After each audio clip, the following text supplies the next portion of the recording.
Hello, Seka. British Seka. I didn't like your theory from yesterday. Pissed me off. You just mad because it's right. Hey, screw you, British Seka. It's not right. Well, guess what, Seka? I have some new information direct from MiHoYo today. Wait, it's not a leak?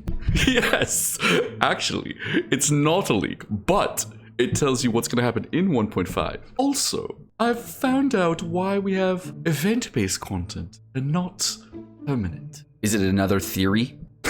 Of course it's a theory. I'm out! Man, it's stupid as...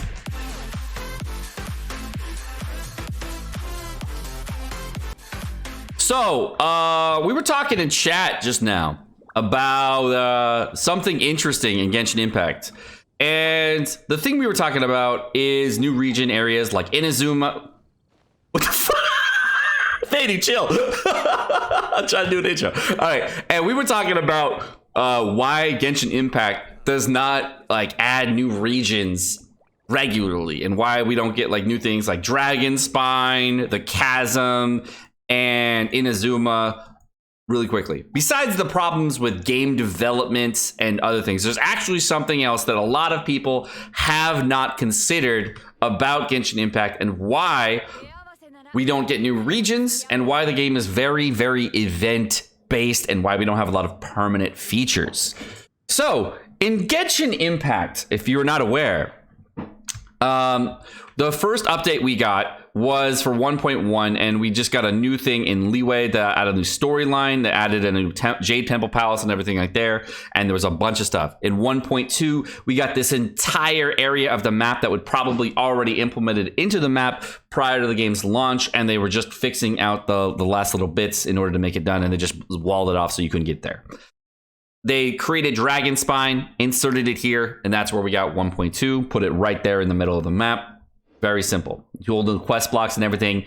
And from that point on, in 1.3, we had a crap load of events that are now all gone. And now in 1.4, we're getting some of the same, where we're getting more events. We're getting lots of event-based content. Throughout 1.1, 1.2, 1.3, and 1.4, there's a ton of different events that have been put into the game and removed.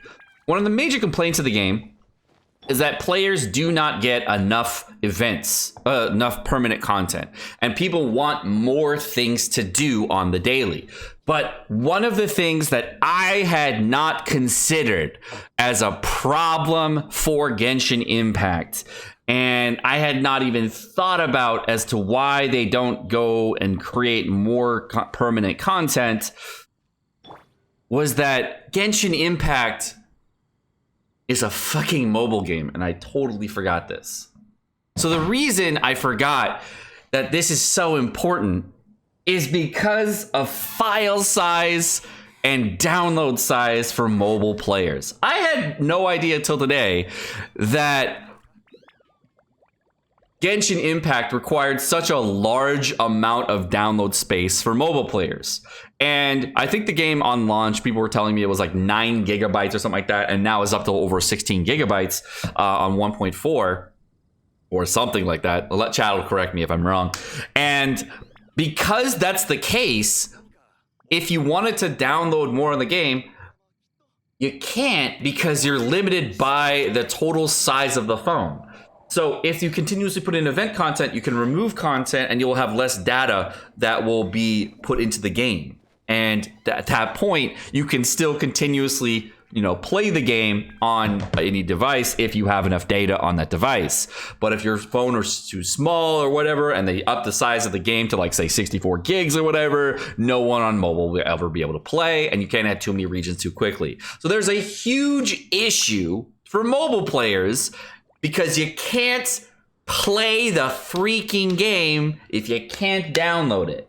I had not considered that is why Genshin Impact has so many freaking events and not permanent content.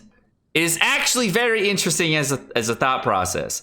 And to be honest, it's probably never going to change. It's probably going to always be event-based in order to lower the file size so that mobile players can play the game. I thought it was super interesting, and I just wanted to share my thoughts with you guys about this. because the next region that's going to be added to Genshin Impact is going to be the Chasm. The Chasm, as you can see, has been actually here since launch. We've walked over there. You can't even like see into it that much anymore. There's people like going into the Chasm, and there's like slimes over there and stuff. But the thing about the Chasm is that it's going to be an area that's going to extend basically most likely from like here to like here, and just cut this off just to trigger everybody who has OCD. I think this is going to be one of the most hilarious thing ever about the Chasm. It's probably just going to be like right here, and there's going to be a giant gaping hole so that everyone who has OCD about this area right here, you guys are going to get so mad. And I think it's going to be hilarious. But that's going to be great, because I think there's going to be this giant gap here is just going to trigger you, and I will be so, so happy. Gacha gaming and event-based gaming, there's a ton of games where we have event-based content, and it's a similar practice in like MMOs, etc., to have lots of events that circulate, but also introduce permanent content. Now, Genshin Impact has also fallen into this formula where they decided to put in more permanent content, but a very small amount of it will actually trickle in as permanent content, whereas the majority of the content that we get in the game is event-based. And because we get so much event-based content, people feel like they have less to do on the daily, and there is less things for them to see and go places. But we have gotten small things that have occurred throughout the game that have been permanent sets of content. For example, the permanent set of content that got added was the fourth child boss in the Golden House that I got to do in a minute. I'll probably do that in a little bit. All of this mountainous area. Of course, we got the permanent frostbearing tree, which as a permanent set of content for all of Dragonspine is actually not that great if you think about it. The last time most people go to Dragonspine has been a very long time ago, and I don't think most players even consider going to Dragonspine to farm anything unless you're like needed to go through the caves and get your artifacts from the cave, if you know what I'm talking about, for like small amounts of artifact XP. What's up, Mono? Your climbing is really good today. And I think that's basically what people have been doing. Over here, as you can see, is a chasm, but I'm pretty sure a lot of you have been here before. I think that this area, because you can see the mountain area kind of cut off over here, it's probably just going to cut off like straight right over here, and there's going to be a giant hole here. So don't get mad if you have OCD. That was actually factual. I wasn't kidding. It'll definitely be just cut off there. But I think since the chasm is an area that'll be added, probably in 1.5, 1.6, 1.7, somewhere in there. We don't know when. No. It's the next major area to be added. They said they're going to add new regions, I believe, every 3 patches. I believe when I looked in the previous patch notes, like for the roadmap they talked about, that's what they said they were going to do. The first time the Windbloom Festival was mentioned was back in October of last year. And they had actually mentioned this when they were bringing out the versions for everybody.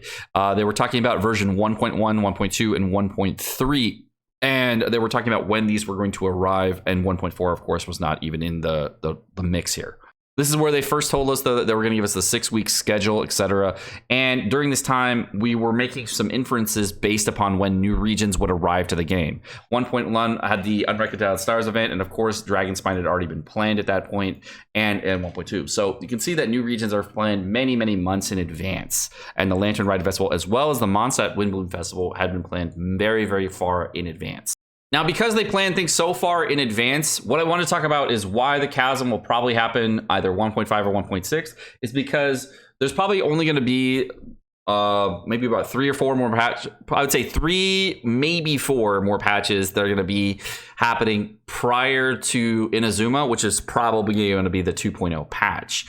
And I believe that we're going to have the chasm sometime in the next 6 to 12 weeks. I do not know when, because 1.5 leaks have been rampant. I don't know if I didn't finish reading all the 1.5 leaks and see if we got any information about the chasm. But if we haven't got anything from the chasm, that's probably 1.6 for the chasm.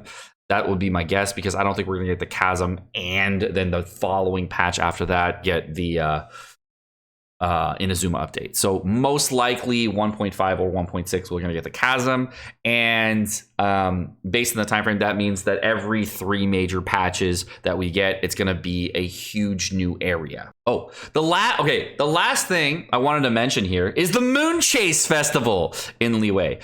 I don't know when this is going to happen, but the Moon Chase Festival is the next festival coming in 1.5 or 1.6. I don't know what that is, but the Moon Chase Festival coming soon. I don't know, because we got the Lantern Rite in Leeway, right? The Wind Bloom, and then yeah.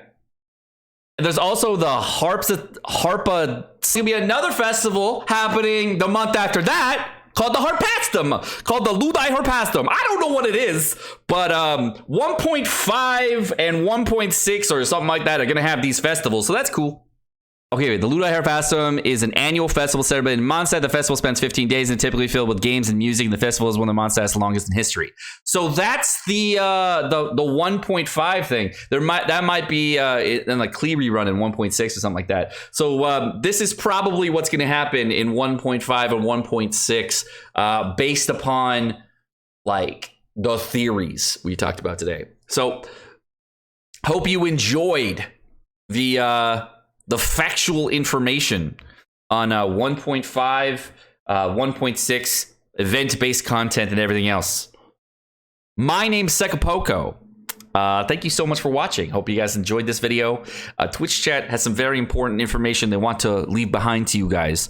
They want to tell you goodbye. And then they also want to say like and subscribe to the YouTube channel, because you know that helps with algorithms and stuff, and then you get more videos and you get more fun things. But thanks for watching, guys. Have a great day. Bye.